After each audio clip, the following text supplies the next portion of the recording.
तहसील अस्पतालों की आपने बात की है, उनमें तो अभी तक डॉक्टर्स की कमी पूरी नहीं हो रही है, ऐसा क्यों? 1,500 डॉक्टर डिस्ट्रिक्ट हेडक्वार्टर हॉस्पिटल्स में आएगा, तहसील हेडक्वार्टर हॉस्पिटल्स में आएगा, आरएससीज में जहां आउटसोर्सिंग नहीं हुई वहां पर आएगा। 1 साल पहले जो डॉक्टर्स आने थे, जो पीपीएससी के ज़रिए भर्ती होने थे, जिनकी फाइलें आपकी सेक्रेटरी नादिया साकिब के हवाले थी, क्या उन्हें भी अपॉइंट कर लिया गया है? हेल्थ की खराबी ये है कि मैं अगर एक डॉक्टर हूँ या एक नर्स हूँ या एक पैरामेडिकल स्टाफ हूँ, मुझे आपने रिक्रूट कर लिया, मैं पीपीएससी से आ गया या मैं एनटीआर से आ गया, मैं लाहौर में रहता हूँ, नंबर मैंने ले लिए, मेरिट पे मैं आ गया हूँ, लेकिन अब चूंकि सीट नहीं है लाहौर में, तो मुझे आप कहेंगे कि आपको शाप चले जाएं, रोता पीटता मैं ज्वाइन भी कर लूँगा, किसी तरीके से सिफारिश कराऊँ या कुछ चक्कर चलाऊँ कि मैं लाहौर में रह जाऊँ। जो क्लिनिक ऑन व्हील्स है, इसमें बड़े जो है वो घपलों के इंकशाफात भी हो रहे हैं। थर्ड पार्टी को इसको देने की क्या ज़रूरत पड़ेगी, जबकि ये वज़ीर आला का प्रोजेक्ट कि है। हवा में ये बात कह देना जनाब ये गलत हो रहा है, अगर किसी के पास कोई प्रूफ है तो वो लेकर आए। मैं आपके पॉडकास्ट पे चैलेंज करके कह रहा हूँ, अल्हम्दुलिल्लाह आज की तारीख तक 2 करोड़ लोगों का इलाज उनके घर की दलीज पे हो गया है। जैसे क्लिनिक ऑन व्हील्स के अंदर जो मेडिसिन दी जाती हैं, अवाम है वो उससे सेटिस्फाई नहीं हो रही, वहाँ से जाली दवाइयाँ दी जाती हैं। पता नहीं वो कौन सी अवाम है जो सेटिस्फाई नहीं हो रही। 2 करोड़ लोग जो है वो इससे इलाज ले चुके हैं, उस अवाम को अल्लाह भी मुतमईन नहीं कर सकता। जब मियाँ वाली में इमरान खान के दौर में मदर एंड चाइल्ड के नाम से एक हॉस्पिटल बना था, जिसे अमूमन अब टीएचक्यू के नाम से चलाया जा रहा है, क्या मौजूदा हुकूमत की पॉलिसीज में ही शामिल नहीं था कि पिछली हुकूमत के जो प्रोजेक्ट है उन्हें उसी तरह चलाया जाए? अगर पिछली हुकूमत ने वाकई को प्रोजेक्ट बनाया होता तो हम उसको जरूर चलाते। हमने पीकेएल बनाया था, बनाकर खड़ा करके दे गए थे, अगलों से चल नहीं सका था, याद है ना आपको। आप इतना बड़ा अस्पताल अनाउंस करके फीते काट देते हैं, सियासी शोबदाबाजियां करते हैं, ड्रामे और तमाशे करते हैं। मरीम नवाज के दौर में आज जहाज का मंजन बेचने वालों को शर्म आनी चाहिए कि आज एयर एम्बुलेंस जो है, क्या वो मरीम नवाज ने अपने लिए शुरू की थी? उसमें मरीम नवाज शरीफ साहब के रिश्तेदार जाते हैं। इमरान खान की आपने अभी आंख का जिक्र किया, तो क्या पंजाब में उनके लिए कोई स्पेशल डॉक्टर मौजूद नहीं है कि जो इनका इलाज कर सके, या फिर हुकूमत का कुछ और प्लान है? आज दिल पे हाथ रख के बताएं कि ये शख्स जिसका आपने अभी नाम लिया है, जो शरीफ फैमिली के साथ, जो मुस्लिम लीग नून के लोगों के साथ, जो अपने दौर में अपोजिशन के रहनुमाओं के साथ जो सलूक किया है, क्या वो सलूक डिजर्व करते थे? क्या बिगाड़ा था उन्होंने इसका? क्या उन्होंने शौकत खानम की ज़मीन इसको दी थी, उनका ये कसूर था?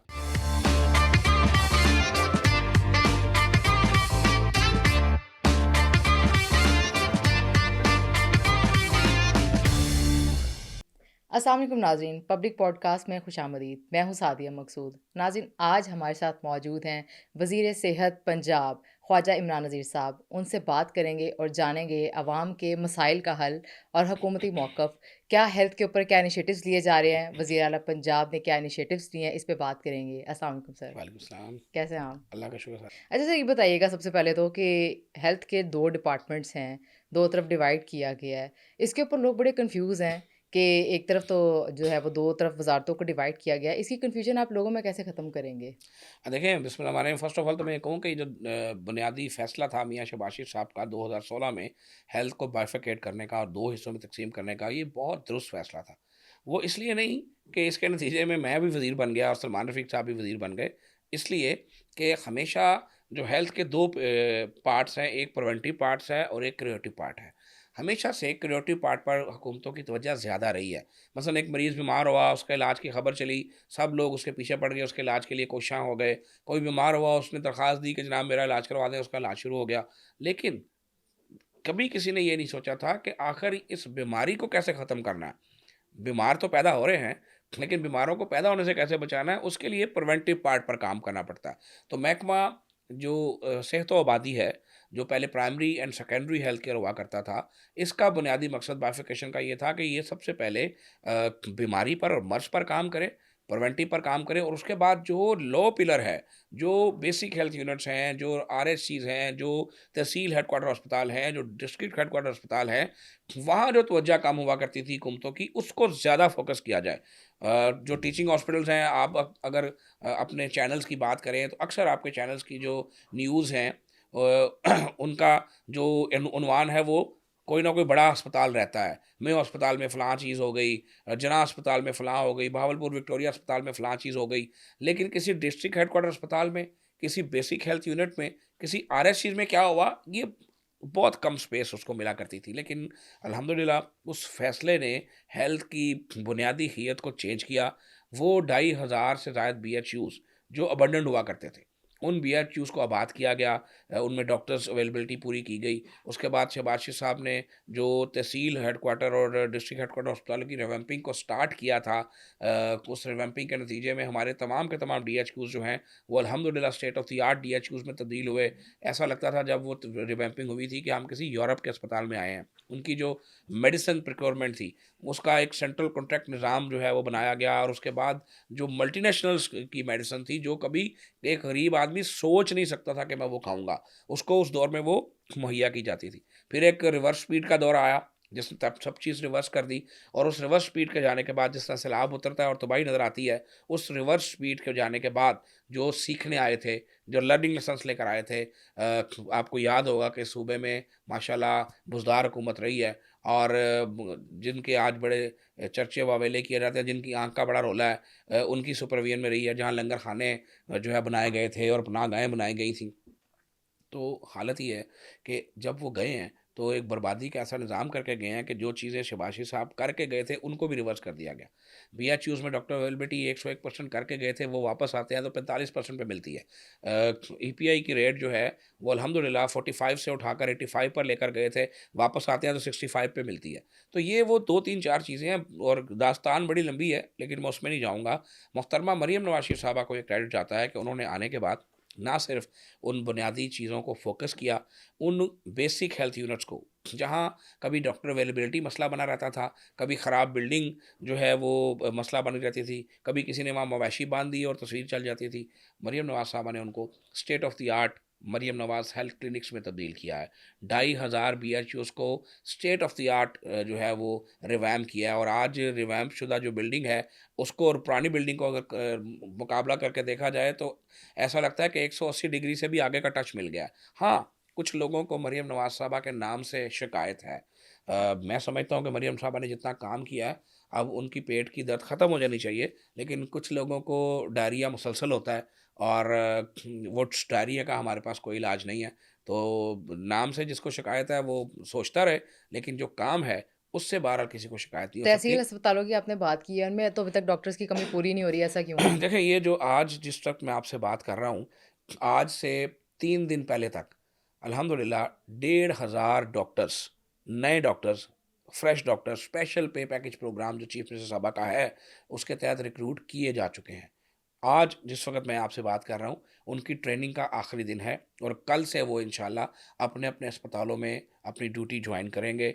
ये 1,500 डॉक्टर डिस्ट्रिक्ट हेडक्वार्टर हॉस्पिटल्स में आएगा, तहसील हेडक्वार्टर हॉस्पिटल्स में आएगा, आरएससीज़ में जहाँ आउटसोर्सिंग नहीं हुई, वहाँ पर आएगा, और 1,500 डॉक्टर जब सिस्टम में इंजेक्ट हुआ है, और आप उसको देखेंगे कि आइंदा आने वाले चंद हफ्ते और महीने जो हैं, वो आपको अल्हम्दुलिल्लाह डे बाय डे कारकर्दगी जो है उसमें बेहतरी नज़र आएगी। तो आपने सवाल किया तो मैंने आपको उसका फ़ौरन 1 गुड साल न्यूज़ जो है वो पहले दे जो दी है। डॉक्टर्स आने थे, जो पीपीएससी के ज़रिए भर्ती होने थे, जिनकी फाइलें आपकी सेक्रेटरी नादिया साकिब के हवाले थी, क्या उन्हें उन्हें भी अपॉइंट कर लिया गया है? देखें, सेक्रेटरी हेल्थ ने और हम सब ने और चीफ मिनिस्टर साहबा ने जो स्पेशल पे पैकेज प्रोग्राम बनाया है, हमारे हेल्थ में ख़राबी क्या है? अगर इसको ज़रा ठंडे दिमाग से हम सोचें, हेल्थ की ख़राबी ये है कि मैं अगर एक डॉक्टर हूँ या एक नर्स हूँ या एक पैरामेडिकल स्टाफ हूँ, मुझे आपने रिक्रूट कर लिया, मैं पीपीएससी से आ गया या मैं एनटीआर से आ गया। अब मैं लाहौर में रहता हूँ, नंबर मैंने ले लिए हैं, मेरिट पे मैं आ गया हूँ। लेकिन अब चूँकि सीट नहीं है लाहौर में, तो मुझे आप कहेंगे कि आप खुशाब चले जाएँ, या मुझे आप कहेंगे कि आप खानेवाल चले जाएँ, या आप मुझे कहेंगे कि आप करोड़ पक्का चले जाएँ। मेरा ख़्याल है कि रोता-पीटता मैं जॉइन भी कर लूँगा। लेकिन जिस दिन मैं जॉइन करूँगा, पहले तो मैं ये सिफ़ारिश ढूँढता रहूँगा कि यार किसी तरीके से सिफ़ारिश कराऊँ या कोई चक्कर चलाऊँ कि मैं लाहौर में ही रह जाऊँ।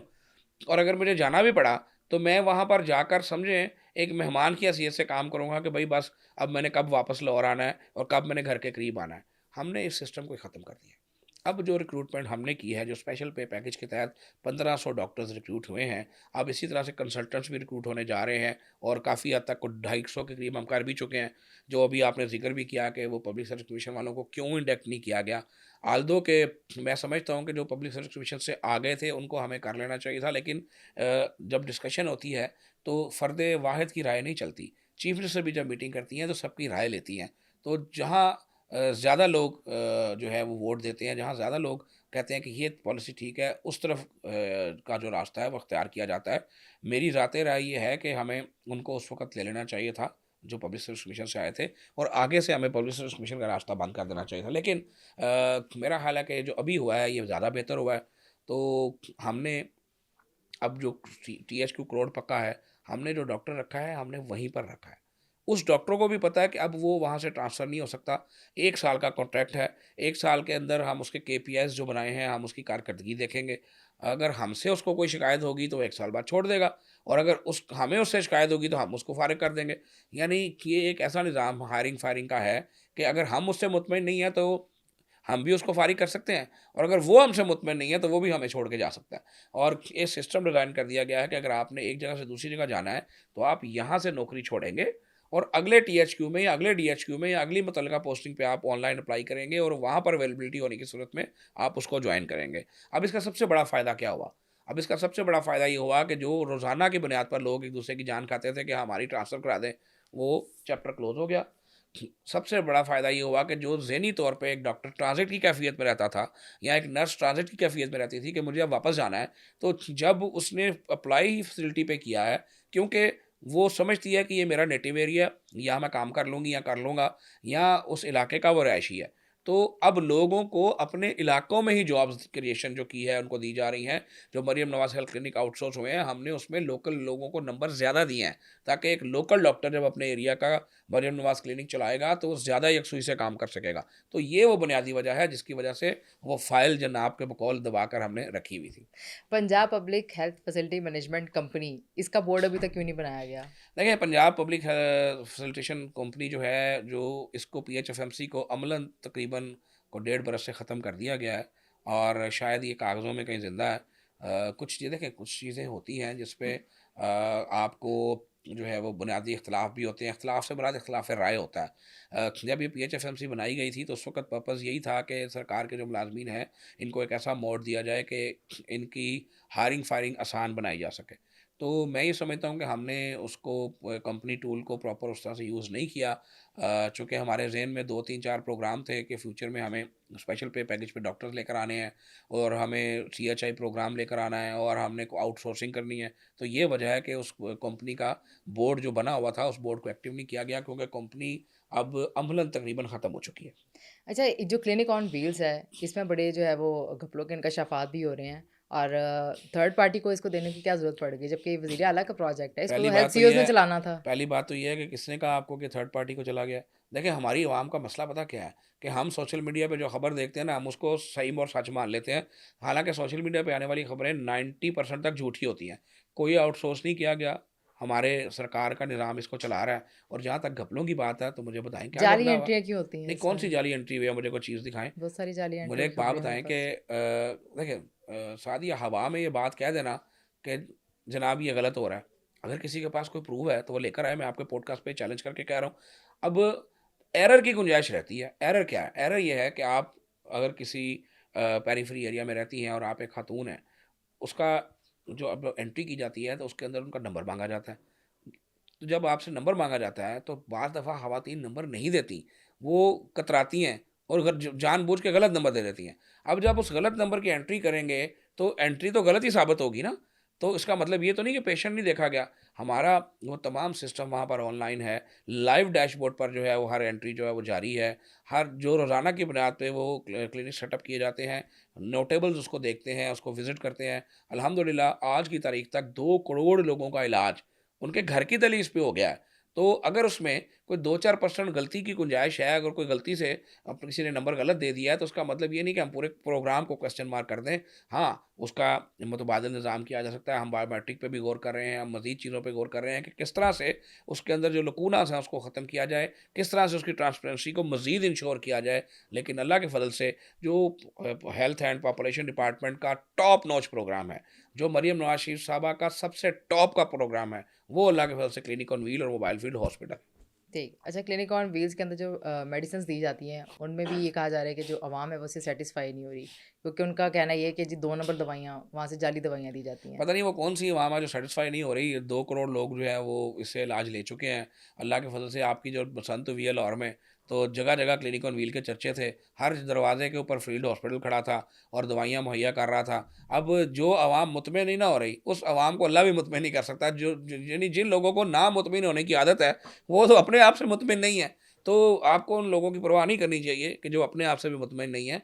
उन लोगों की परवाह करनी चाहिए कि जिनके पास कोई पुरसाने हाल ना था और अल्लाह के फ़ज़ल से मरियम नवाज़ शरीफ़ साहबा की क्लिनिक ऑन व्हील उसके घर चलकर गई, उसके लिए रहमत बनकर साबित हुई, उसको घर बैठे इलाज मिला, उसको घर बैठे दवाई मिली। वो लोग कि जिनको नखरे करने की आदत है, कीड़े निकालने की आदत है, वो पंजाबी की एक मिसाल है, आटा गूँदे हिलदी क्यों है? तो वो लोग अपना मौज करते रहें। उनको ख्वाब में भी जो नज़र आता है ना, हम उसका इलाज नहीं कर सकते। तो इसलिए हमने उनको उनके हाल पे छोड़ दिया है। हमारा फ़ोकस अपनी गरीब अवाम की खिदमत क्या पर इन्हें है। आउटसोर्स कर हमारा दिया जाएगा? बिल्कुल कोई आउटसोर्सिंग नहीं की जा रही। ये जो भी ये खबर चला रहा है, ये उसकी कोई ख्वाहिश हो सकती है। Fill for the time being कोई ऐसा प्रोग्राम जो है डिस्कशन में भी नहीं आया हुआ। सरकारी डिस्पेंसरीज़ जो हैं, उन्हें क्यों बंद किया गया? आपको शायद याद होगा कि पिछली हुकूमत के दौर में जो है वो ये जो डिस्पेंसरी थी इनको अबंडन करार दे दिया गया था। फिर जब केयर टेकर गवर्नमेंट आई है तो इन डिस्पेंसरीज पे जो डॉक्टर्स की सीटें थी इनको अबॉलिश कर दिया गया था। और उसके बाद हमारी गवर्नमेंट जब दोबारा आई है तो चीफ मिनिस्टर साहबा से मैंने खुद ये बात की थी। चीफ मिनिस्टर साहबा ने बड़ी मेहरबानी की। उन्होंने जिस तरह मरियम नवाज हेल्थ क्लिनिक में बीएचयू रिवैम्प किए हैं, उन्होंने अक्रॉस द पंजाब तमाम 1450 डिस्पेंसरीज को रिवैम्प करने का मरहलावार हुक्म दे दिया था। पहला मरहला जो है जिसमें 500 के करीब डिस्पेंसरी रिवैम्प हो रही हैं, उसका आगाज़ कर दिया गया है। कुछ हो चुकी हैं। अभी 2 रोज़ कबल मैंने और ख्वाजा सलमान रफ़ीक साहब ने जोड़े पुल पर डिस्पेंसरी जो है उसकी रिवैम्पिंग का आगाज़ किया, उसकी ग्राउंड ब्रेकिंग की। और इसी तरह हम हफ्ते वाले दिन भी करेंगे और इसी तरह ये प्रोग्राम जारी है। अरकान असेंबली अपने-अपने हलकों में तमाम डिस्पेंसरीज़ जो हैं उनकी रिवैम्पिंग का प्रोग्राम का ग्राउंड ब्रेकिंग कर रहे हैं। और अल्लाह के फज़ल से आइंदा 6 माह में आपको ये डिस्पेंसरीज़ जो हैं, जो आज टूटी-फूटी बुरी हालत में उजड़ा मंज़र पेश करती हैं, 6 माह के बाद जब इंशाल्लाह दोबारा हम आपस में मिलेंगे और मैं आपको तस्वीरों के साथ दिखाऊँगा कि वो डिस्पेंसरीज़ जिनका आपने सवाल किया था, आज state of the art Maryam Nawaz clinics में चेंज हो चुकी हैं। ठीक है। अच्छा, मियाँ वाली में इमरान खान के दौर में मदर एंड चाइल्ड के नाम से एक हॉस्पिटल बना था, जिसे अमूमन अब टीएचक्यू के नाम से चलाया जा रहा है। क्या मौजूदा हुकूमत की पॉलिसीज़ में ये शामिल नहीं था कि पिछली हुकूमत के जो प्रोजेक्ट हैं, उन्हें उसी मेरा तरह ख़्याल है चलाया कि जाए? अगर पिछली हुकूमत ने वाक़ई को प्रोजेक्ट बनाया होता तो हम उसको ज़रूर चलाते। प्रोजेक्ट कहते हैं पीकेएलआई टाइप प्रोजेक्ट को। हमने पीकेएलआई बनाया था, बनाकर खड़ा करके दे गए थे, अगलों से चल नहीं सका था। याद है ना आपको? जिस साकिब नसूर साहब, सॉरी वो नसूर मुँह से निकल जाता है, निसार कहना होता है, तो लेकिन वो उनके काम ही ऐसे हैं कि क्या करें, जब भी नाम लेते हैं नसूर निकल आता है। क्योंकि उन्होंने जो ज़हर घोला है पाकिस्तान के अंदर, एक बेहतरीन institution Pakistan kidney and liver institution, जो पाकिस्तान के गरीबों के लिए मसीहाई का रूप था, जो पाकिस्तान के गरीब मज़दूर किसान के लिए वाहिद उम्मीद थी, उन्होंने उसको अपनी ज़िद, अपनी अना, अपनी हठधर्मी की भेंट चढ़ाया और उन्होंने उस इंस्टीट्यूशन को तबाह किया। और सिर्फ इसलिए कि एक सियासी पार्टी जिस जिस अस्पताल पे अपना मंजन बेचती है, जो 99 बेड का अस्पताल था, जिसमें सिर्फ 10% लोगों का इलाज फ्री करके लाखों अरबों डॉलर चंदे के नाम पे जो है इकट्ठे किए जाते हैं, उस अस्पताल की जो है वो बत्ती गुल ना हो जाए, इसलिए पीकेएलआई जो है इसको दबाने की कोशिश की गई। State of the art hospital, 17 theatres international standard के, ऐसा हॉस्पिटल के जो एशिया रीजन में मौजूद नहीं था, इसे कहते हैं प्रोजेक्ट देना। ये जो मदर एंड चाइल्ड के नाम पे छोटे छोटे बिल्डिंगें खड़ी करने की कोशिश की गई, उसके लिए भी पैसे नहीं रखे गए। देखिए एक मजाक है, जो प्रेरलाई साहब किसी ज़माने में बड़ा रोला डालते थे कि जनाब मेरा वज़ीराबाद कार्डी इंस्टीट्यूट जो है वो शुरू नहीं कर रही अगली हुकूमत, मेरा प्रोजेक्ट शुरू नहीं कर रही। आपको शर्म आनी चाहिए। आप अस्पताल अनाउंस करते हैं और 5 करोड़ रुपया उसके लिए बजट रख देते हैं। 5 करोड़ में तो 1 कनाल का घर नहीं बनता। बताएं मुझे, 1 कनाल का घर बनता है 5 करोड़ में? आप इतना बड़ा अस्पताल अनाउंस करके फीते काट देते हैं, सियासी शोबदाबाजियां करते हैं, ड्रामे और तमाशे करते हैं, और आप कहते हैं कि आपका प्रोजेक्ट, कौन सा आपका प्रोजेक्ट? प्रोजेक्ट वो होता है कि जिसके लिए फुल फंडिंग मुहैया की जाए, जिसको बनाने की वाकई नीयत हो, जिस तरह मरियम नवाज ने Nawaz Sharif cancer care institute बनाया है, इसे कहते हैं प्रोजेक्ट। आज 10 माह गुजरे हैं, जाकर देखें पाइन रोड पे एक state of the art building खड़ी हो चुकी है, ओपीडी का निज़ाम तकरीबन मुकम्मल हो चुका है। वो इंस्टीट्यूशन जो पूरे एशिया में मौजूद नहीं, इसके पाए का 1000 बेड का कैंसर केयर इंस्टीट्यूट बनने जा रहा है, और अल्लाह के फजल से 10 माह में कहाँ पहुँच गया है, इसे कहते हैं प्रोजेक्ट। ये प्रोजेक्ट नहीं होते कि आपने तमाशा अनाउंस कर दिया और छोटे छोटे से मुन्ने मुन्ने से आपने पैसे रख दिए और वो भी ना होने के बराबर, और आप कहें कि आपका प्रोजेक्ट नहीं बना। तमाम अस्पताल हमने कंप्लीट किए, तमाम अस्पतालों को जो जेन्युइन नीड थी उसके मुताबिक कंप्लीट किया है। मियाँ वाली के अंदर डीएचक्यू की बड़ी कमी महसूस की जाती थी, तो हमने डीएचक्यू मियाँ वाली में उसको कन्वर्ट किया है। हमने वहाँ पर कैथ लैब लगाई है। आज अल्लाह के फजल से सैकड़ों मरीज़ों का दिल का इलाज मियाँ वाली के लोगों का, खुशाब के लोगों का उनके अस्पताल में हो रहा है। आज जब मरियम नवाज शरीफ साहबा उसका इफ्ताह जब करने आई थी, उस दिन तक जो 2-3-4 दिन हुए थे, 43 लोगों का इलाज हो चुका था। लोगों को 6-6 माह टाइम नहीं मिल रहा था उस दिल के स्टंट डलवाने के लिए। मियाँ वाली के अंदर वो वॉक इन आए हैं और 2 दिन के अंदर अपने स्टंट डलवा कर गए हैं। इसे कहते हैं तब्दीली, इसे कहते हैं खिदमत, इसे कहते हैं काम।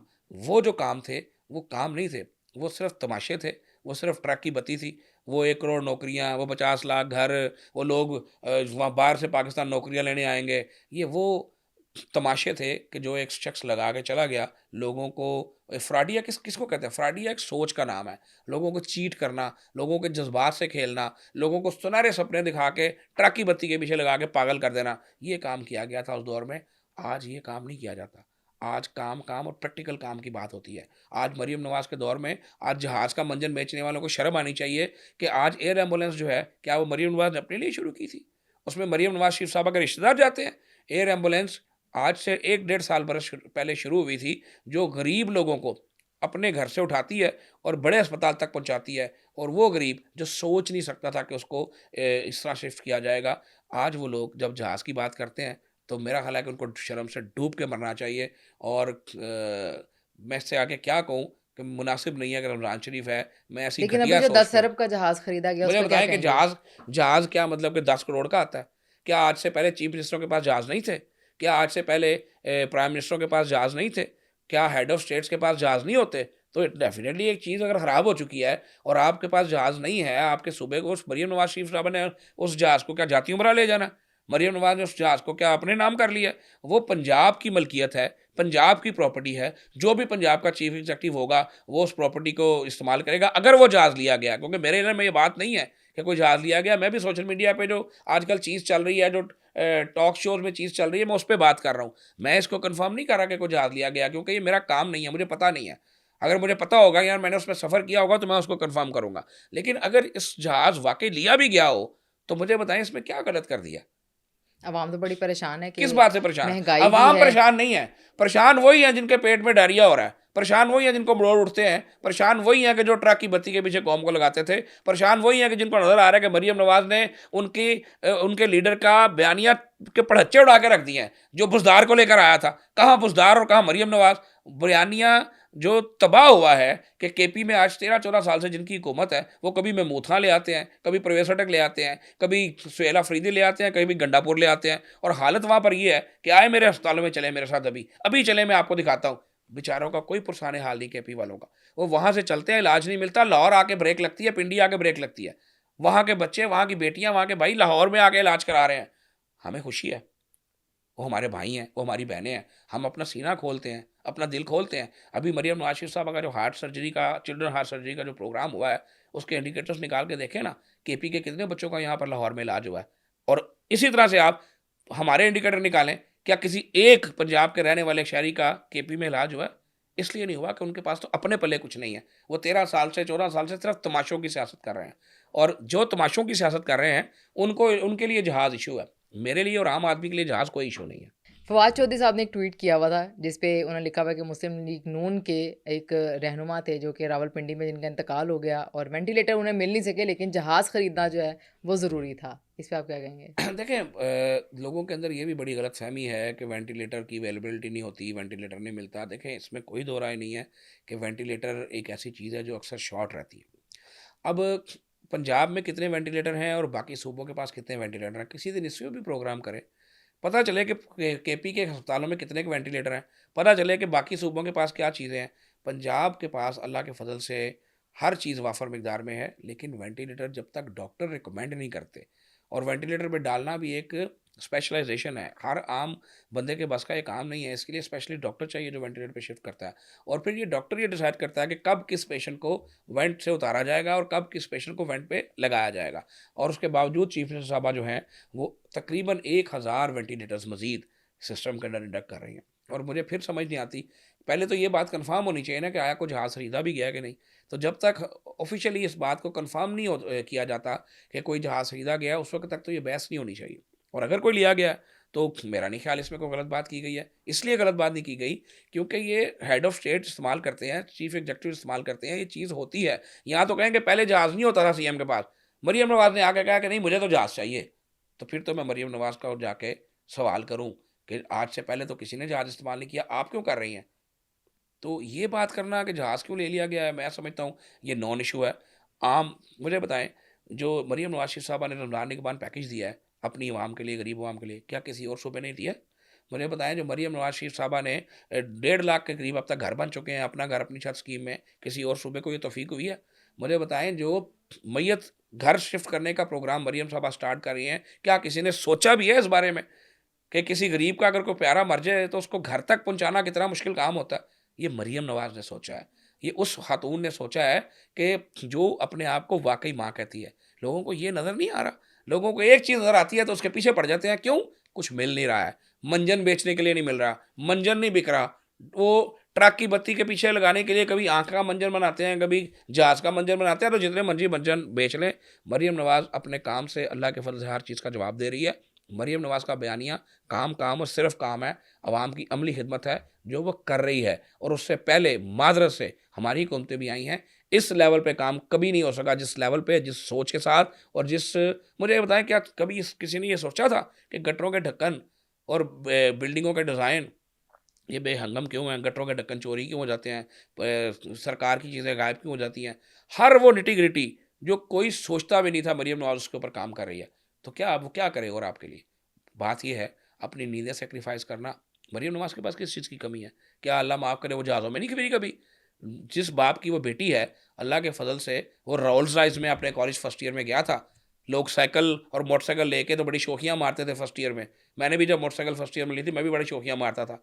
वो रोल्स रॉयस में अपने फर्स्ट ईयर में कॉलेज गया था। वो उस बाप की बेटी है। सोने का चम्मच मुँह में लेके पैदा हुई है। उसके लिए जहाज़ों की क्या औकात है और क्या वैल्यू है। तो लोग जो है वो बाज़ आएँ, अपना करने का काम करें। वो अपना काम कर रही है, उसको अपना काम करने दें। ठीक। अच्छा ये बताइएगा इमरान खान की आपने अभी आँख का ज़िक्र किया, तो क्या पंजाब में उनके लिए कोई स्पेशल डॉक्टर मौजूद नहीं है, कि जो इनका इलाज कर सके या फिर हुकूमत का कुछ और प्लान है, सियासत देखिए, में कुछ नरमी बात बरती ये है जाएगी? कि मैं बिल्कुल उन समेत हर सियासी कैदी और हर कैदी को जो उसका जेन्युइन इलाज की नीड्स हैं, उसको देने का हामी हूँ। मैं बिल्कुल इस चीज़ का हामी नहीं हूँ कि किसी को भी इलाज से महरूम रखा जाए। लेकिन एक अल्लाह का निज़ाम भी होता है।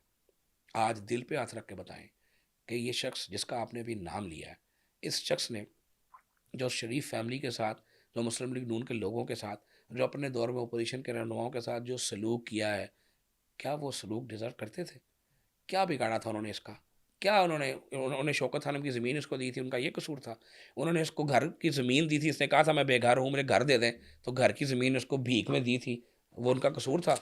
उनका कसूर था कि उन्होंने शौकत खाना बनाने के लिए 50 करोड़ रुपए उस वक़्त अपने पास से दिए थे।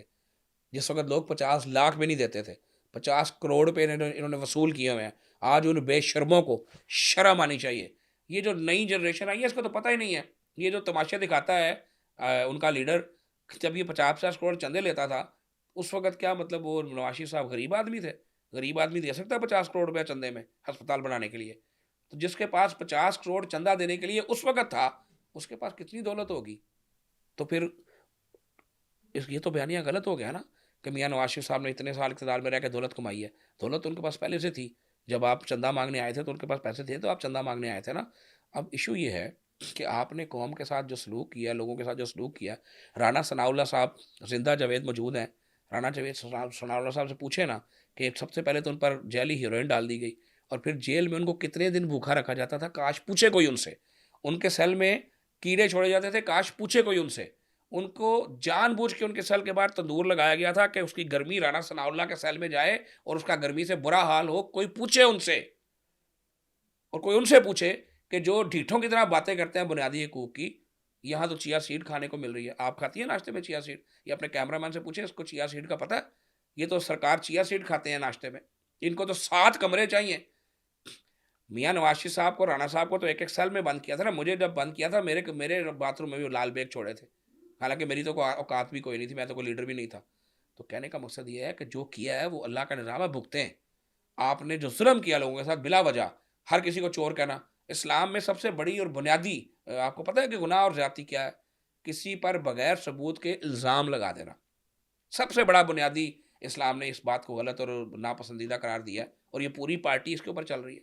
ऐसा गंदा कल्चर कौम को दे दिया कि किसी के पास सबूत होता नहीं, मुँह उठा के इल्ज़ाम लगा देते हैं। भाई फलाना चोर है, फलाना चोर है। जब आप 50 करोड़ रुपए चंदा ले रहे थे, जब नहीं पता था आपको कि चोर के पैसे ना लें? उस वक़्त तो जब आप घर माँगने आए थे, तब नहीं आपको पता था कि मैं चोर से घर माँग रहा हूँ? शर्म करें, अपने गुनाहों की माफ़ी माँगें, अल्लाह से गिड़गिड़ा के माफ़ी माँगें कि मैंने लोगों के साथ ज़ुल्म और ज़्यादती की, आइंदा नहीं करूँगा, तो शायद अल्लाह आपको माफ़ कर दे। मुझे दुःख होता है, जब इनकी वजह से लोगों के बच्चे आज जेलों में बैठे हुए हैं 9 मई के चक्कर में। मुझे तकलीफ़ होती है, मैं सियासी कारकुन हूँ। मुझे खुशी नहीं होती जब किसी सियासी कारकुन को सज़ा होती है। मुझे खुशी नहीं होती जब कोई सियासी कारकुन गिरफ़्तार होता है। मुझे खुशी नहीं होती जब किसी कारकुन का के घर पे रेड किया जाता है। मेरा दिल दुखता है, मेरा दिल कुड़ता है। हमने जमहूरियत के लिए जद्दोजहद इसलिए नहीं की थी कि सियासी कारकुनों के घरों पर छापे पड़े, सियासी कारकुन जो हैं वो सरकारी मलाक जलाने के इल्ज़ाम में सज़ा पा जाएँ। लेकिन ये सब का ज़िम्मेदार एक ही शख्स है, जिसकी आँख शुरू से ख़राब है। ये आज ख़राब नहीं हुई। इनकी आँख कभी किसी की बहू-बेटी पे ख़राब होती थी, कभी 5 बच्चों की माँ पे ख़राब होती थी, और कभी किसी के घर पे ख़राब होती थी। इनकी आँख शुरू से ख़राब है। अल्लाह ताला इनको हिदायत दे और इनको वाक़ई शर्मिंदगी हो कि इन्होंने क्या ज़ुल्म किए हैं। मियाँ नवाज़ शरीफ साहब 3 दफ़ा का प्राइम मिनिस्टर, आपने उसको किस हाल में जेल में फेंका हुआ था? एक पंखा ऊपर चलता था आहिस्ता-आहिस्ता। मैं एसी उतारूँ वाला की बात याद है ना आपको? आज अल्लाह से माफ़ी माँगे, उसके कहर से डरें। हमने तो फिर बड़े अच्छे हाल में रखा हुआ है। 7-7 कमरों की बैरक मिली हुई है, खानसामे अलहदा मिले हुए हैं, खिदमतगुज़ार अलहदा मिले हुए हैं, हर चीज़ का अलहदा ख़्याल किया जाता है। आँख ख़राब है या नहीं है, ववेला इतना मच गया है कि पूरा इलाज-मुआलजा जो है वो किया जा रहा है। तो मैं फिर ये कहता हूँ कि मैं इन चीज़ों में नहीं पड़ना चाहता। मैं एक सियासी कारकुन हूँ, मुझे तकलीफ़ होती है, लेकिन जो बोया होता है ना, वो काटना होता है। तो ये साहब अपना बोया काट रहे हैं और कुछ नहीं है। मौजूदा हुकूमत की जितनी भी तकारीर हैं, वो बानी पीटीआई के ज़िक्र के बगैर मुकम्मल क्यों नहीं होती? ऐसा क्यों होता है? ये सीएम भी किसने कहीं पे आपको भी ये जाती दहशत हैं। में डाल दिया है कि उनकी तकरीर के बगैर उनका ज़िक्र खैर किए बगैर तकरीर मुकम्मल नहीं होती। वो हमें कोई फ़र्क नहीं पड़ता। हमारे लिए वो साहब रेलेवेंट ना थे ना हैं। जिनके लिए रेलेवेंट थे, जिनके लिए रेलेवेंट हैं, वो जाने, उनका काम जाने। अच्छा ये बताइएगा कि आपकी जो सेक्रेटरी हैं नादिया साकिब साहिबा, मेरी उनके सेक्रेटरी साथ नहीं है वो सेक्रेटरी हेल्थ हैं। सेक्रेटरी मेरी हेल्थ वो बड़ी मोहतरम बहन है, वो सेक्रेटरी हेल्थ हैं। नहीं, लेकिन अभी यही कहा जाता है ना कि ख्वाजा मेरे इमरान नज़ीर डिपार्टमेंट साहब की के एक सेक्रेटरी है डिपार्टमेंट वो। की जो हाँ सेक्रेटरी जी। हैं, जी, जी। उनके साथ उनकी सुलह होने के बावजूद भी जो है वो सुलह ये के खबर मतलब आती है। नहीं, मेरी यानी कोई कि ये उनसे कहा कोई जाता लड़ाई है है? ना लड़ाइयाँ चल रही वो थी मेरे आपकी लिए बड़ी पहले, क्यों चल मोहतरम रही है, थी? वो मेरे लिए बड़ी मोहतरम है। मेरा उनके साथ फैमिली वाला ताल्लुक है। साजिद ज़फ़र डाल साहब मेरे बिल्कुल सगे भाइयों जैसे हैं और इंतहाई आला ख़ातून हैं। थोड़ी-सी सिर्फ़ जो है वो उनका इशू ये है कि वो सच ज़्यादा शिद्दत से बोल देती हैं और अपने एक्सप्रेशंस जो हैं उनको कम कंट्रोल करती हैं। तो ये हर इंसान की अपनी तबीयत होती है। लेकिन जो फ़ैसले उन्होंने किए हैं गो के शुरू में 1 आध 2 फ़ैसलों पे मुझे भी एतराज़ था। लेकिन वक़्त ने साबित किया है कि उन फ़ैसलों से हेल्थ सिस्टम को तक़वियत मिली है। हमने जो आउटसोर्सिंग की उसके नतीजे में मुझे दुःख है कि उसके नतीजे में जो है हमारे कुछ लोगों को बेरोज़गार होना पड़ा। लेकिन हकीकत ये है कि उनको तो वो कुर्बानी देनी पड़ी। लेकिन उसके बाद जो एक इंतहाई बेहतरीन निज़ाम मरीम नवाज़ हेल्थ क्लिनिक के तौर पे आया है, उस निज़ाम का भी कोई मुकाबला नहीं है। तो इंसान की जो पॉलिसीज़ कोई भी बनाता है या कोई हुकूमत बनाती है, उसके नताइज जब सामने आते हैं, पता उस वक़्त चलता है। लेकिन मेरा ख़्याल है कि ये तासुर बिल्कुल गलत है। हमारे दरमियान बेहतरीन वर्किंग रिलेशनशिप है और मैं ये समझता हूँ कि वो बेहतरीन अंदाज़ में इस वक़्त महकमे को चला रही हैं। बाकी हर इंसान में कमी-कोताही होती है, मुझ में भी है। हो सकता है उनको मुझसे कोई शिकायतें हों, तो मुझे बहरहाल इस वक़्त उनसे कोई शिकायत नहीं है। अच्छा, सुनने में ये भी खबर आई थी कि सेक्रेटरी हेल्थ नादिया साकिब के मशवरे से वज़ीर आला पंजाब ने आपको एक अहम मीटिंग में मदऊ नहीं किया था, जिसका आपने बाद में जाके उनसे ज़िक्र भी किया और शिकायत भी की कि अच्छा, मुझे क्यों नहीं बताया वो गया? खबर ऐसी ही खबर थी जैसी आपने पहली खबरें दी हैं ना, यानी उसका कोई वजूद ही नहीं था। भई कोई मीटिंग थी ही नहीं। वो उन्होंने एड्स का एक इश्यू आया था, उस पे उन्होंने बुला के कहा था ज़रा मुझे ब्रीफ़ कर दो, तो उनको बुलाया था ब्रीफ़िंग के लिए। ना मेरा कोई इतना छोटा ज़र्फ़ नहीं है। मैं अल्लाह के फ़ज़ल से शहर का एक पुराना सियासी कारकुन हूँ। अल्लाह ने मुझे बड़ा हौसला और बड़ी हिम्मत दी है। ना मेरा ये काम है कि मैं इतनी छोटी-छोटी मामूली चीज़ों पे जाके सीएम से किसी चीज़ का गिला और शिकवा करूँ। हाँ, सीएम के साथ मैं गिले-शिकवे करता हूँ, बड़े लेवल की चीज़ों पे करता हूँ और वो बड़ी शफ़क़त करती हैं और जब भी मैं कोई उनसे बात जो है वो टेक अप करता हूँ तो बहुत एक शफ़ीक बहन की तरह, एक शफ़ीक लीडर की तरह अगर वो होने वाली हो तो उस पे अमल भी करती हैं। आपके और ख्वाजा सलमान रफ़ी के दरमियान क्या इख्तिलाफ़ात है? क्या ये कोई सियासत की जंग है? हम दोनों कोई ने छुरियाँ पकड़ी इख्तियार हुई की हैं, जंग है? हम दोनों ने छुरियाँ पकड़ी हुई हैं और हम एक-दूसरे को मारने क्या मतलब इख्तिलाफ़ सब वही है, we are just like brothers. सालों से इकट्ठे काम कर रहे हैं, उनका एक अलहदा महकमा है, उनका एक अलहदा सेक्रेटरी है, मेरा एक अलहदा महकमा है, मेरा एक अलहदा सेक्रेटरी है। पहले एक सेक्रेटरी एक होता था तो हम दोनों मिल के काम करते थे, अब सेक्रेटरी अलग-अलग हैं, वो अपने महकमे का काम करते हैं, मैं अपने महकमे का काम करता हूँ। इससे शायद थोड़ा लोगों को ये आता हो कि पहले हम जॉइंट मीटिंग्स किया करते थे, मैं स्पेशलाइज़्ड हेल्थ केयर के मामलात में भी असरअंदाज़ हुआ करता था। वो जो है वो मैं उनसे शुरू से बड़ा वज़ीर कहता हूँ, तो यहाँ के मामलात भी वो देखते थे। तो अब चूँकि सेक्रेटरीज़ अलग-अलग हैं, डिपार्टमेंट अलग-अलग हैं, तो वो अपना बेचारे अपना काम करते हैं, मैं अपना काम करता हूँ। मेरा वो भाई है, ज़िंदगी गुज़र गई मेरी उसकी, मेरा और साद रफ़ीक साहब का 36 साल का साथ है और सलमान रफ़ीक साहब का और मेरा 30 साल से ज़ायद का साथ है। तो 30 साल तो आप मैं समझता हूँ कि जिस घर में रहे उस घर की दरो-दीवार से आपको इश्क हो जाता है, तो हम तो फिर दोनों बंदे हैं। अच्छा, सोहेल अफ़रीदी और वज़ीर आला पंजाब की कारकर्दगी को आप कैसे उनका मुआवज़ना करेंगे? यार दूसरी तरफ तो मैं अली लतीफ़ों का जवाब नहीं दे सकता, मुझसे सवाल करें, लतीफ़ा ना सुनाएँ। साबिक वज़ीर आला जो हैं खैबर पख्तूनख्वा के अली अमीन गंडापुर, अब तो वो भी उनके खिलाफ हो गए हैं। तो आपको क्या लगता है, क्या ये भई सियासत, मैं आपसे वो ये बर्ज़ कर रहा हूँ, तहरीक कमज़ोर हो मुझे गई है? मुझे लतीफ़ा ना सुनाएँ, मुझे सवाल करें। ये कारकर्दगी का लफ़्ज़ और सुहेल अफ़रीदी और पीटीआई पख्तूनख्वा, ये दोनों मुज़क्का-हेज़ बातें हैं। मुझे कोई एक प्रोजेक्ट बताएँ जो इन लोगों ने किया है। कोई एक प्रोजेक्ट का नाम ले लें जो आपको याद है। वो जो मैं सोशल मीडिया पे देखता हूँ ना, वो बच्चों के दिमागों में जो घुसाया हुआ है जनाब क्या किया है इमरान खान ने? वो जी डैम बनाए हैं जनाब। अच्छा जी, कोई डैमों के नाम बताएँ, तो उस पे ज़ुबान बंद हो जाती है। क्या कि एक बंदे को कहा जी उसने तुर्की तक ट्रेन चलाई है। तो मुझे हँसी आती है कि इतना पागल कर दिया कौम को, इतना बेवकूफ़ बना दिया कौम को कि लोग कहते हैं जी वो तुर्की तक ट्रेन चलाई है। तो वो ट्रेन मुझे भी दिखा दें जो तुर्की तक चल रही है। मैंने और आपने तो कभी उसमें सफ़र नहीं किया होगा। उन्हीं लोगों ने किया है जो उस पार्टी को वोट देते हैं। तो बेवकूफ़ों की और बस मैं क्या कहूँ इन बातों पे तबसरा नहीं कर सकता। अच्छा, ये बताइएगा कि आखिर में आप जो है वो क्या पैगाम देंगे? लोगों को क्या कहेंगे? जो न्यू जनरेशन है, यूथ है, उनको आप क्या कहेंगे? देखिए मैं वाज़े तौर पे अपने पाकिस्तानी बहन-भाइयों से और ख़ासकर नई जनरेशन से कहना चाहूँगा कि अल्लाह तबारक व तआला की ज़ात ने जो बुनियादी फ़र्क इंसान और हैवान में रखा है, वो शऊर का, ज़हन साज़ी का, अक़ल इस्तेमाल करने का फ़र्क है। तो काइंडली शऊर इस चीज़ का नाम नहीं होता कि मैं सामने वाले का गिरेबान पकड़ के उससे सवालात शुरू कर दूँ, ऊँचा-ऊँचा चिल्लाना शुरू कर दूँ। शऊर इस चीज़ का नाम है कि मैं अपने ज़मीर से सवाल करूँ, अपने आप को सबसे पहले दुरुस्त करूँ। अगर मैं नमाज़ नहीं पढ़ता, तो मुझे क्या हक़ हासिल है मैं आपको कहूँ कि आप नमाज़ पढ़ें? उससे उसके लिए सबसे पहले मुझे 5 वक़्त की नमाज़ पढ़नी चाहिए। तो लोगों को ठीक करने का ठेका जिन लोगों ने लिया हुआ है, मैं उनसे ये हाथ जोड़ के दरख़्वास्त करूँगा कि लोगों को बाद में ठीक कीजिएगा, पहले अपने-अपने आप को ठीक करते हैं। हम सब अपने-अपने आप को ठीक कर लें, ये मुल्क ठीक हो जाएगा। जब तक हम अपने-अपने आप को ठीक नहीं करेंगे, अपने गिरेबान में जानकर अपनी गलती को दुरुस्त नहीं करेंगे, उस वक़्त तक ये मुल्क ठीक नहीं होगा। और ख़ास तौर पे अगर हम इस मुल्क की तरक्की देखना चाहते हैं, अगर हम इस मुल्क को वाक़ई अज़ीम तर देखना चाहते हैं, तो हम सबको अपने-अपने हिस्से का काम करना सीखना होगा। आपसे आपके काम का सवाल मैं उस वक़्त करूँगा जब मैं अपने हिस्से का काम पूरा करता हूँगा।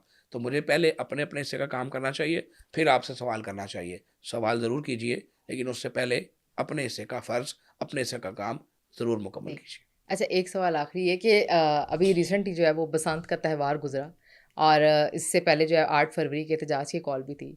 अब जो अवाम है वही कह रही है कि 8 फरवरी के एहतजाज को रोकने के लिए जो है वो बसंत की गई। इस तो पे जो क्या कहेंगे? अवाम ये कह रही है, उसको क्या किसी ने घर में आके बेड़ियाँ बाँधी थी कि जनाब आप लाज़मी गुड्डी उड़ाएँ या छत पे एन्जॉय करें, आप जाते जाके एहतजाज कर लेते, किसी ने रोका हुआ था। तो वो वही अवाम है कि जो बेचारी अवाम ये वही अवाम है जो जिसके बारे में कहता हूँ ना कि उनको सोने का नवाला भी दे दें तो वो नाशुक्रे रहेंगे। और जो असल अवाम है, जो हकीकी अवाम है, जो वाक़ई पंजाब का वो तबका है कि जिसको आप अवाम कह सकते हैं, वो अल्लाह का शुक्र है, सुख का साँस ले रहा है। मरियम नवाज़ के आने के बाद उनको जीना आसान हो गया है। मरियम नवाज़ के आने के बाद उनको लगता है कि उनके दुःख सुनने वाला कोई है।